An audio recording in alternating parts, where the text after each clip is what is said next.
Okay. So, para sa mga DIYers, lalo na sa mga beginners, so welcome to my little science project. Okay.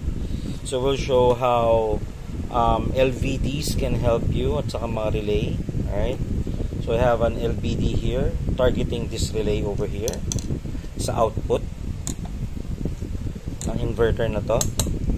Then I have an LVD over here which is targeting yung switch ng inverter nito.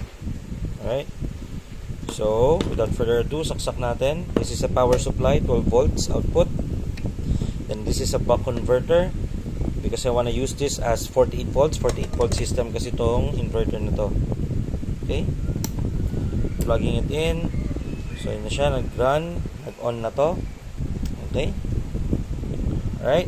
So, wala pang umiilaw dito. Okay. Ito mag-i-indicate kapag na-disconnect siya dahil sa LVD. Ito mag-indicate ng all good yung line.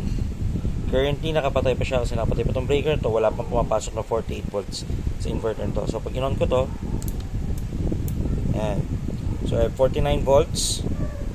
I have 49 volts. Okay?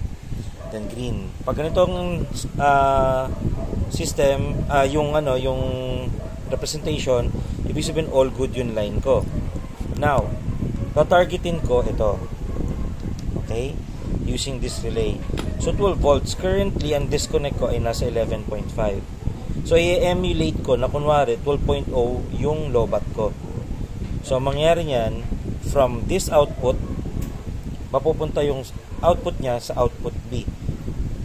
Sa normally closed. Okay. So, okay. Taasan natin, gawin natin 12 volts. Yan na. Mapapansin nyo na wala yung ilaw ng relay at yung output ay lumipat sa output B. Okay, sa normally closed. Okay. Now, balik natin siya sa 11.5.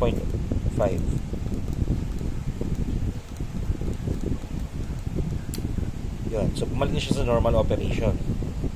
Now, ang target din naman natin is sa switch. Okay. So, kakalikutin lang natin yung buck converter. Currently, 49.4. Ang sinet kong disconnect ay 47. So, mangyayari dyan, mawawala yung output kasi mamamatay yung inverter. So, kunyari, nalobat ka na. Pak! Namatay yung inverter mismo. So, ngayon, babalik natin sa 49 volts. Tama, nag-on na yung switch. Nag-on na yung system. So, again, para sa mga DIYers, kailangan nyo lang na matinding imagination kung paano nyo i-build yung system nyo. Para naman sa mga gumagawa, para sa mga clients nila, this might help you para sa mga projects nyo. Alright? Peace out. Janinin.